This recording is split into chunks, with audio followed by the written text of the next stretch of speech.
Hello सैनिक school aspirant जिन बच्चों का एग्जाम है आपका 8 जनवरी को, उनके लिए हमारी मॉक टेस्ट सीरीज चली हुई है। प्रीमियम मॉक टेस्ट सीरीज मैं इसको कहूंगा और मैं आज आपको कराऊंगा मॉक टेस्ट नंबर 7। अब तक 6 मॉक टेस्ट अपलोड हो चुके हैं, तो जिन बच्चों ने उनको अटेम्प्ट नहीं किया प्लीज उनको अटेम्प्ट कर लो बच्चों, क्योंकि एग्जाम में इंपॉर्टेंट बिल्कुल रिलेटिव कंटेंट, रिलेटिव क्वेश्चंस आपको यहाँ से आएंगे। बहुत अच्छी प्रैक्टिस है आपकी एग्जाम। ये मॉक टेस्ट कैसे अटेम्प्ट करना है, अपने आप एक नोटबुक लेना है आपको, नोटबुक, फिर नोटबुक पे जो आपका रहेगा सारे क्वेश्चंस के आंसर पहले खुद से दीजिए, जो भी आता है क्वेश्चन उसको फट से दीजिए A B C D ऐसे, और बाद में स्कोर को टैली करिए और कमेंट बॉक्स में करके मुझे बताइए व्हाट इज योर स्कोर। अगर आपका स्कोर अबव 40 है then your preparation is very good. If the score is not above the 40 marks then you need to do a lot of practice. आपको बहुत ज्यादा मेहनत करने की आवश्यकता है, because below 40 it is not possible, it will be very difficult for you to get final selection. Yes, there is a possibility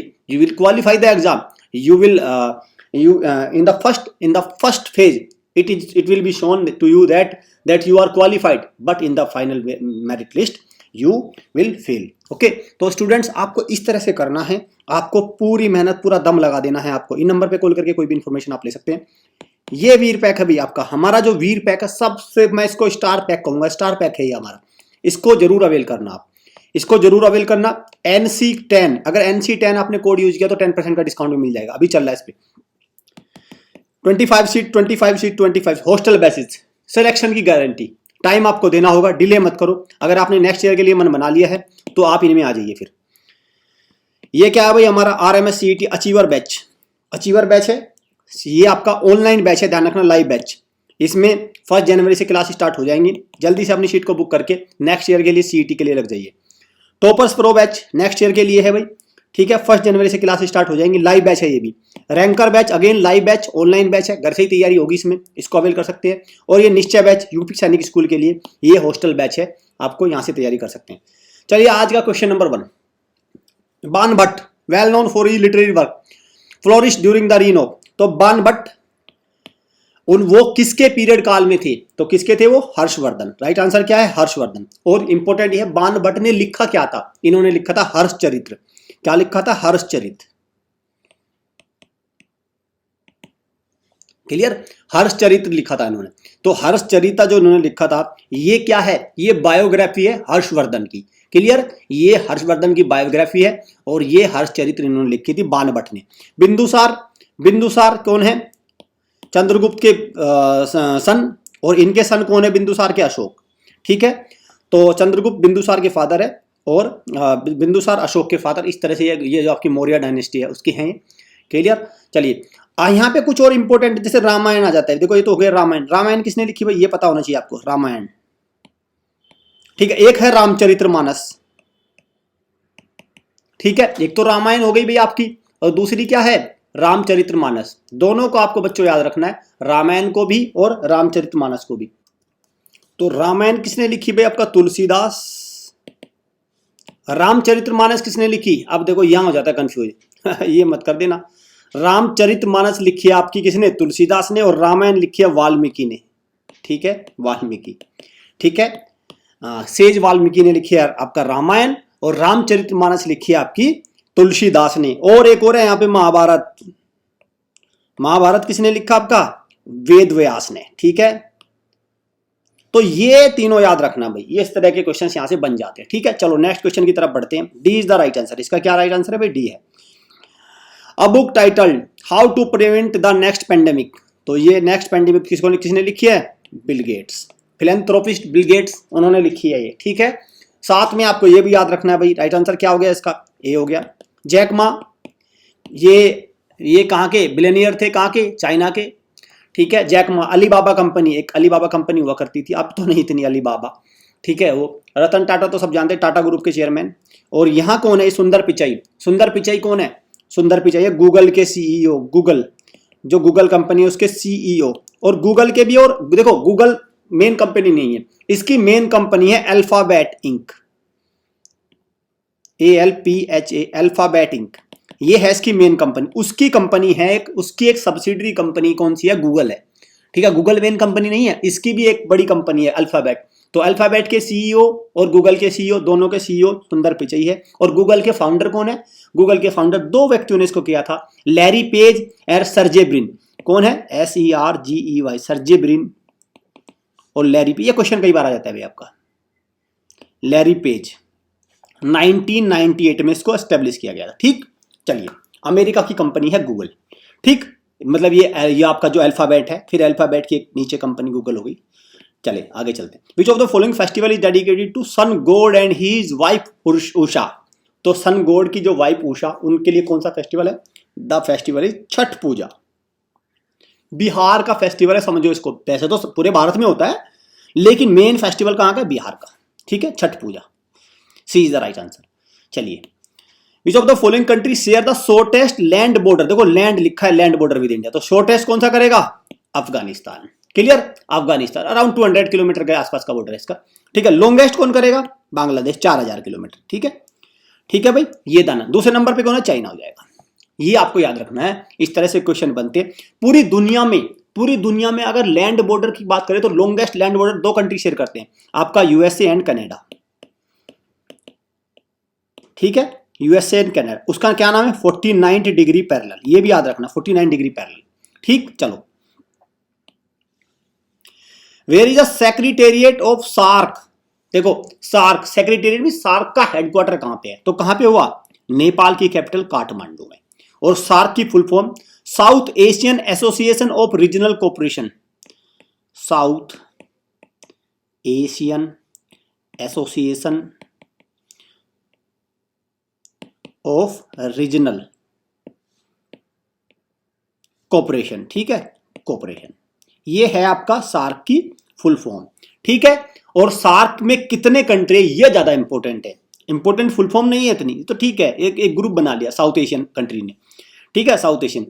लेकिन important है आपका कि आपका इंपॉर्टेंट क्या है, इसमें कितने मेंबर है? There are 8 countries, member countries. There are 8 member countries. और आपको एक एक का नाम पता होना चाहिए, एक एक का नाम पता होना चाहिए। जैसे इंडिया तो है इसमें भाई, इंडिया तो है ही। ठीक है, फिर क्या करिए? पाकिस्तान कर दीजिए, आसान बता रहा हूं। फिर क्या करिए? श्रीलंका करिए। फिर क्या करिए? भूटान करिए। ये तो करेंगे ही ना।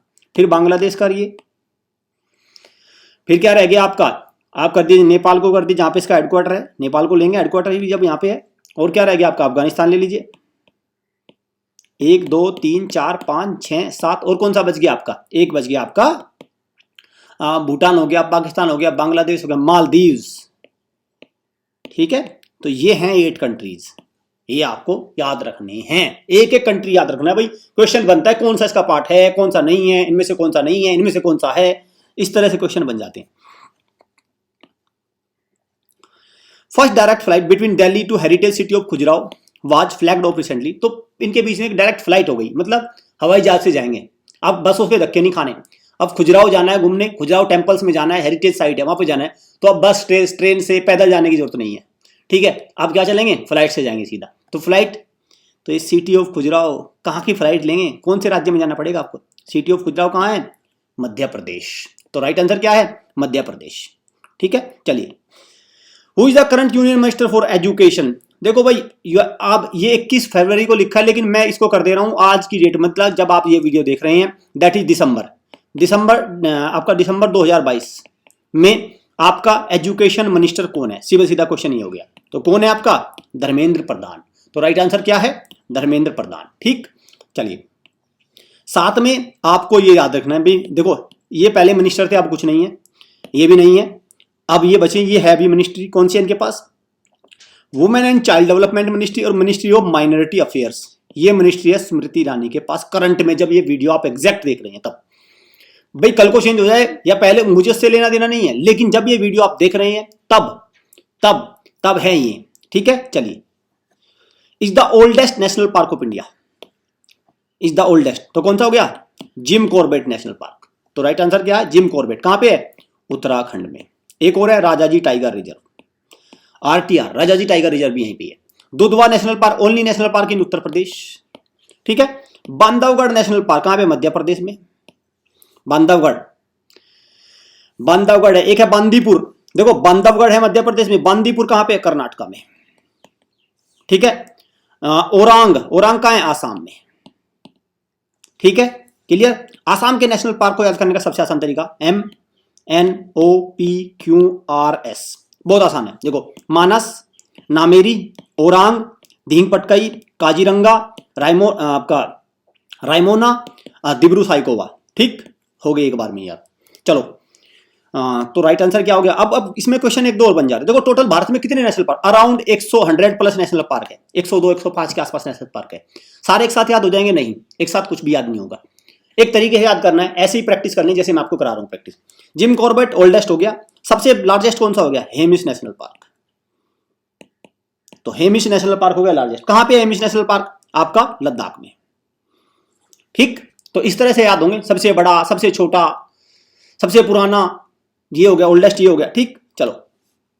India will host G20 meet in which year? तो G20 मीट भारत कब होस्ट करेगा? बहुत इंपॉर्टेंट क्वेश्चन है और I mark this question 5 star, बहुत इंपॉर्टेंट। और जब मैं क्वेश्चन को 5 स्टार मार्क करता हूं बच्चों, तो आप समझो 5 स्टार ही है। चांसेस बहुत बढ़ जाते हैं। अगर आप उसको स्किप करके गए एग्जाम में तो खा गए धोखा। तो G20 की मीट कब करेगा भारत? 2023 में। और इससे भी ज्यादा इंपॉर्टेंट मैं आपको बता रहा हूं, थीम बहुत इंपॉर्टेंट है। जो इंडिया ने इसको थीम दी है वो कौन सी है? One earth, one family, one family, one future. One earth, one family, one future, ये है असली, ये है असली। ठीक, one earth, one family, one future. मतलब क्या हुआ इसका? वासुदेव कुटुंबकम। इसकी हिंदी में भी आपको याद रखना है, वासुदेव कुटुंबकम। VASUDHAI, Vasudev कुटुंबकम, KUTUMBAKAM। ठीक है, वासुदेव कुटुंबकम का मतलब ये हो गया, हमारा एक परिवार है। मतलब हम पूरी धरती को, पूरी दुनिया को एक परिवार मानते हैं, समझो। ठीक है, चलिए। भारत की है ये कल्चर, भारत की ये संस्कृति है। Which among the following not one of the 4 location of Kumbh Mela? Kumbh Mela 12 साल में लगता है, 4 स्थानों पे लगता है। इनमें से कौन सी एक लोकेशन नहीं है? तो कौन सी नहीं भाई? उज्जैन तो है। कौन सी नदी पे लगता है? शिप्रा नदी पे। ये भी ध्यान रखना। कहां पे है? मध्य प्रदेश में। ये ध्यान रखना भाई, इंपॉर्टेंट है ये। हरिद्वार उत्तराखंड में है। ठीक है, गंगा नदी है। वाराणसी, वाराणसी कहां पे? आपका उत्तर प्रदेश में है, यूपी। लेकिन यहां पे नहीं लगता, यहां पे नहीं लगता। तो राइट आंसर इसका क्या हो गया? वाराणसी। प्रयागराज, इलाहाबाद का, इलाहाबाद पुराना नाम था, अब नया नाम प्रयागराज है। यहां लगता है बिल्कुल, गंगा नदी के किनारे। ठीक, यहां पे लगता है। तो चौथी जगह कौन सी है जहां पे लगता है? वो है आपका नासिक। और नासिक कहां है? महाराष्ट्र में। और किस नदी पे? गोदावरी। त्र्यंबकेश्वर। ठीक है, क्लियर। तो त्र्यंबकेश्वर पे लगता है, टेंपल है जो वहां पे लगता है। ठीक है, तो ये चारों जगह को आपको याद रखना। चलिए, LAC का पूरा नाम क्या है? Line of actual control is the effective border. किसके बीच में है? तो कौन से कंट्री हो गए? इंडिया हो गया एक तो, इंडिया। दूसरा कंट्री कौन सा है? तो दूसरा कंट्री बच्चों कौन सा हुआ? That is China. कौन सा हुआ? चाइना। और एक और होता है इनके बीच में, चाइना और भारत के बीच में एक बॉर्डर और है, समझ गए? मैकमाहोन लाइन। ठीक, भारत और इसके बीच में कौन सा है आपका? पाकिस्तान के बीच में कौन सा है? सब बच्चों को पता है, ये तो मुझे पता है, सब बच्चों को पता है। कौन सा है? Red Cliff. कौन सा है? Red Cliff.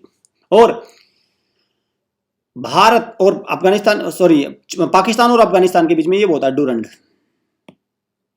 तो डूरंड किसके बीच में है? पाकिस्तान और अफगानिस्तान के बीच। चलो, एक क्वेश्चन मैं आपको देता हूं, बच्चे मुझे कमेंट में आंसर देना।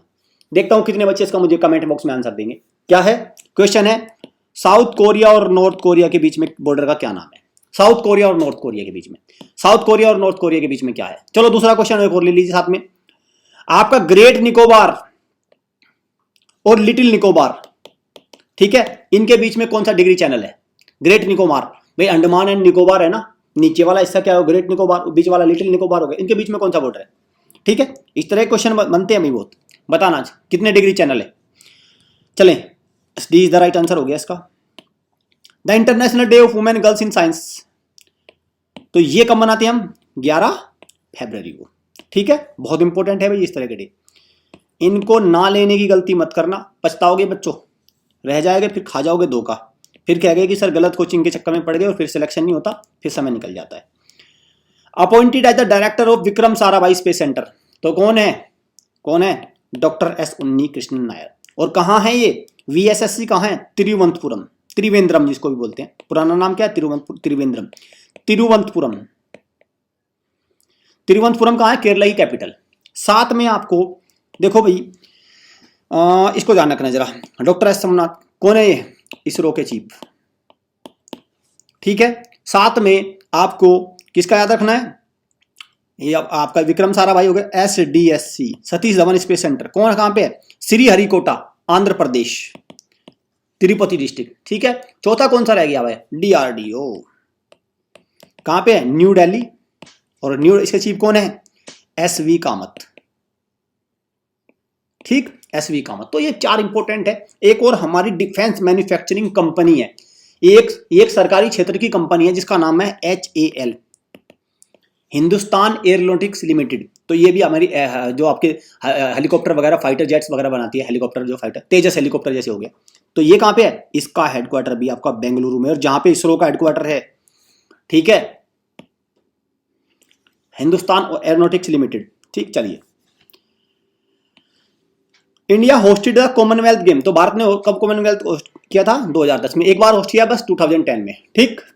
ये बात हो गई। साथ में इंपॉर्टेंट क्वेश्चन क्या बनेगा बच्चों आपका? 2026 का कहां पे होगा? विक्टोरिया। और विक्टोरिया कहां पे है? ऑस्ट्रेलिया में, ठीक है। पहले कॉमनवेल्थ गेम कहां हुए थे? 1930 में हुए थे। कहां पे हुए थे 1930 में? हैमिल्टन। और हैमिल्टन उस टाइम कहां पे था आपका? हैमिल्टन आज भी वहीं पे है, कनाडा में, ठीक है, कनाडा में था। साथ में आपको भारत ने कॉमनवेल्थ गेम में पहला गोल्ड मेडल कब जीता था? तो 1958 में मिल्खा सिंह जो एक धावक थे, उन्होंने गोल्ड जीता था। कार्डिफ जो आपकी वेल्स की कैपिटल है, वहां पे उस कॉमनवेल्थ गेम में मिल्खा सिंह ने गोल्ड जीता था, और भारत की तरफ से कॉमनवेल्थ गेम में फर्स्ट गोल्ड था, ठीक है। Milkha Singh, the flying six, इनकी क्या ऑटोबायोग्राफी है? द फ्लाइंग सिक्स, ठीक है। चलिए, totally there are how many schedule language? तो जो हमारा 8th शेड्यूल है उसमें कितनी लैंग्वेज है total? That is 22। Which of the following is a popular festival of Odisha? भाई ये बहुत क्वेश्चन आते हैं, festival, folk dance, classical dance, इस तरह से 2-3 क्वेश्चन इसमें सैनिक स्कूल में बहुत ज्यादा इंपॉर्टेंस है इनकी। तो ओडिशा का पॉपुलर फोक फेस्टिवल कौन सा है आपका? धनु यात्रा, ठीक। इसके अलावा में और एक याद रखना, एक रथ यात्रा रखना, ठीक है। और दूसरा कौन है? नुआखाई, एक फेस्टिवल है यहाँ पे, NUA फेस्टिवल है आपका, क्रो फेस्टिवल जिसको बोलते हैं, नुआखाई फेस्टिवल, ठीक है, नुआखाई। साथ में यहाँ के चीफ मिनिस्टर कौन है? नवीन पटनायक। बीजू जनता दल, इनकी पार्टी का नाम क्या कौन सी है? बीजू जनता दल, ठीक है। गणेशी लाल यहाँ के कौन है? गवर्नर है। उड़ीसा भुवनेश्वर है। जगन्नाथपुरी टेम्पल है यहाँ पे, कोणार्क, ब्लैक पैगोडा, भूल गए? Sun temple, Konark, black pagoda भी बोलते इसको। ये क्वेश्चन बहुत इंपॉर्टेंट है भाई। सन टेम्पल कहां पे? आपका कोणार्क, उड़ीसा, और जिसका नाम भी क्या है आपका? ब्लैक पगोडा भी टेम्पल का नाम है, अदर नेम। अमृता सेन ने नोबेल प्राइज जीता किस ईयर में? तो राइट आंसर ही 1998 में। इकोनॉमिक्स में जीता था, ये भी ध्यान रखना, इकोनॉमिक्स में। और भारत की तरफ से पहला नोबेल किसने जीता? 1913 में रविंद्रनाथ टैगोर ने जीता था पहला नोबेल लिटरेचर में। गीतांजलि, जो कलेक्शन ऑफ पोएम था गीतांजलि, उसके लिए मिला था इनको, ठीक है। ये भारत की तरफ से पहला नोबेल था, रविंद्रनाथ टैगोर, जिनको गुरुदेव की उपाधि से नाम, गुरुदेव, ठीक है। चलिए, with which of the following sport discipline? Dhanraj Pillay किससे संबंधित है? तो कौन है? हॉकी। तो राइट आंसर क्या है? हॉकी। वर्ल्ड वेटलैंड डे कब मनाते हैं हम? वर्ल्ड वेटलैंड डे तो कब मनाते हैं हम? 2 फरवरी। होयशाला टेम्पल्स हेरिटेज साइट है भाई, यूनेस्को हेडक्वार्टर कहां है? पेरिस में है, ठीक है, फ्रांस की कैपिटल। तो कहां पे है ये यूनेस्को? ये होयशाला टेम्पल्स कहां पे है? कर्नाटका में, क्लियर, कर्नाटक। और कर्नाटका में एक न्यूक्लियर पावर प्लांट है, दैट इज कहेगा। एज ऑन मार्च 2022, ठीक है, मे की बात हो रही है। चलो, नंबर ऑफ राज्यसभा, मे क्या क्या, इसको प्रेजेंट ही कर लो, एज प्रेजेंट, अभी की बात हो रही है, समझो। Number of Rajya Sabha 1 must not be, तो राज्यसभा का मेंबर बनने के लिए कितनी एज होनी चाहिए, इससे नीचे नहीं चलेगी बात। तो कितनी होनी चाहिए, कम से कम 30 साल, 30 ईयर्स होनी चाहिए भाई। राज्यसभा में अगर बने जाते हो तो थोड़ी सी बात करते हैं यहाँ पे भाई। राज्यसभा के लिए 30 है, लोकसभा के लिए कितनी है, 25। ठीक है, वोट डालने के लिए क्या है, वोट 18। ठीक है, वाइस प्रेसिडेंट बनने के लिए कितनी है, 35। प्रेसिडेंट बनने के लिए कितनी है, 35। पीएम बनने के लिए कितनी है, 25। सीएम बनने के लिए कितनी है, 25। गवर्नर बनने के लिए कितनी है, 35। ठीक है, तो ये चीजें तो बात होगी एज बनने के लिए कि क्या बनना है आपको। आपको भी राष्ट्रपति बनना होगा तो प्रधानमंत्री, जो भी आपको बनना है, ध्यान रखना इस जो हमारे बच्चे हैं आगे चल के भाई टारगेट बनाता है कोई, क्या मैं राष्ट्रपति बनूंगा, प्रधानमंत्री बनूंगा, तो इससे पहले मत सोचना इतनी साल चाहिए आपकी उम्र। ठीक है, आपकी तो 10-10 साल है अभी, तो सोचो अभी आपके पास टाइम है बनने के लिए। ठीक है, चलिए साथ में अगर मैं बात करूं और भी चीजें हैं अगर बच्चों आपको, ठीक है, देखो राज्यसभा में अगर मैं बात करूं, राज्यसभा इसको क्या बोलते हैं, अपर हाउस। ठीक है, अपर हाउस। अब इसमें मेंबर चुन के कैसे आते हैं, जो हर राज्य में चुनाव होते हैं, जो हर राज्य में चुनाव होते हैं वहां से चुने जाते हैं एमएलए। ठीक है, फिर क्या करते हैं, इन्हीं एमएलए में से वहीं पे एक वोटिंग होती है और वहां से हर राज्य की कुछ सीट होती है, वहां से भेजा जाता है आपको, कहां पे, वहां से भेजा जाता है आपको राज्यसभा में। ठीक है, क्लियर, वोटिंग होती है तो वहां से भेजा जाता है फिर आपको राज्यसभा में। और हर राज्य की सीट होती है, फिक्स सीट होती है आपकी राज्यसभा के लिए, हर राज्य की तरफ से फिक्स सीट होती है। जैसे उत्तर प्रदेश की तरफ से सबसे ज्यादा सीट है राज्यसभा के लिए। ठीक है, उत्तर प्रदेश की तरफ से सबसे ज्यादा सीट है राज्यसभा के लिए। क्लियर, ये बात हो गई। अब साथ में आपको राज्यसभा में टोटल कितनी है, 250, 238 आपको इलेक्टेड है, 12 को राष्ट्रपति नॉमिनेट करेंगे। क्लियर, यहां तो हो गया। इसको हम परमानेंट हाउस भी बोलते हैं। इसके सदस्य का कार्यकाल कितना होता है राज्यसभा के लिए, 6 ईयर्स। ये ध्यान रखना, बच्चे गलती कर जाते, 5 ईयर्स मार्क कर देते हैं, 6 ईयर्स हो गया। ठीक, अब बात करें लोकसभा, टोटल सीट कितनी है, 552, इलेक्टेड कितनी है, 543, नॉमिनेट कितने हैं, 2, और ये इसके लिए टाइम पीरियड कितना होता है, 5 ईयर्स, 5 साल होते हैं। लोकसभा के लिए 5 साल होते हैं। राज्यसभा के जो चेयरमैन होते हैं, सभापति हो, कौन है, वाइस प्रेसिडेंट, और अभी कौन है, जगदीप धनखड़। लोकसभा के चेयरमैन कौन होते हैं, स्पीकर बोलते हैं, कौन है अभी, ओम बिरला। ठीक है, क्लियर, तो ये सारी चीजें हैं। चलो आगे चलते हैं। कोलेरू लेक कहां पे है, आंध्र प्रदेश में। और आंध्र प्रदेश पहला ऐसा राज्य जो भाषा के आधार पे बना था, ये याद रखना। First linguistic state of India कौन था, आंध्र प्रदेश, लिंग्विस्टिक। ठीक है, ये क्वेश्चन बन जाता है भाई, पहला भाषा के आधार पर बनने वाला राज्य कौन सा था, आंध्र प्रदेश। भारत का 29वां राज्य कौन सा था, तेलंगाना। ठीक है, तेलंगाना 2 जून 2014 में स्थापना हुई थी कि तेलंगाना की। पोर्ट इन गुजरात, गुजरात में कौन सा पोर्ट है भाई, उड़ीसा में, मोरमुगांव गोवा में, तो कांडला पोर्ट कहां है, दीनदयाल पोर्ट जिसको बोलते हैं, कांडला पोर्ट कहां है, गुजरात में। हुई the current union minister of finance, तो यूनियन मिनिस्टर ऑफ फाइनेंस कौन है अभी, निर्मला सीतारमन, निर्मला सीतारमन। ठीक है, क्लियर। अरुण जेटली जा चुके हैं, इनका निधन। राजनाथ सिंह कौन है, डिफेंस मिनिस्टर। अनुराग ठाकुर कौन है, sports minister. National voters day कब मनाते हैं हम, 25 जनवरी को। क्यों, क्योंकि इस दिन इलेक्शन कमीशन ऑफ इंडिया की स्थापना हुई थी 25 जनवरी 1950 में। ठीक है, इसीलिए हम मनाते हैं national vote. National tourism day भी इस दिन मनाते हैं, सेम डे है भाई, नेशनल टूरिज्म डे। ठीक है, यहाँ पे नेशनल गर्ल चाइल्ड डे यही मनाते हैं। ठीक है, नेशनल इंटरनेशनल एजुकेशन डे भी यही है। चले, इसको ना लेने की मिस्टेक मत करना बच्चों, क्योंकि आपका छोटा सा लालच आपको नुकसान दे जाएगा। फॉर्म में भी इससे ज्यादा पैसे लगे हुए हैं, फॉर्म भरने में इससे ज्यादा पैसे लगे हुए हैं, जाने में पैसे लगेंगे, तो फिर जब इतने पैसे लगा ही चुके तो थोड़ा लालच क्यों करना। वीडियो अच्छी लगे वीडियो को लाइक करना, इस मॉक टेस्ट को पूरे को अटेम्प्ट करना। कोई डाउट हो यहाँ पे बताना, कमेंट में सुझाव दीजिए हमें, क्या कैसा लगा मॉक टेस्ट आपको, शेयर करिए, चैनल को सब्सक्राइब करके रखिए, क्योंकि अभी बहुत सारे मॉक टेस्ट आने, 8 मॉक टेस्ट और आने हैं, तो सारों की प्रैक्टिस करके जाना, गलती मत करना बच्चों। ठीक है बच्चों, all the best, thanks for watching.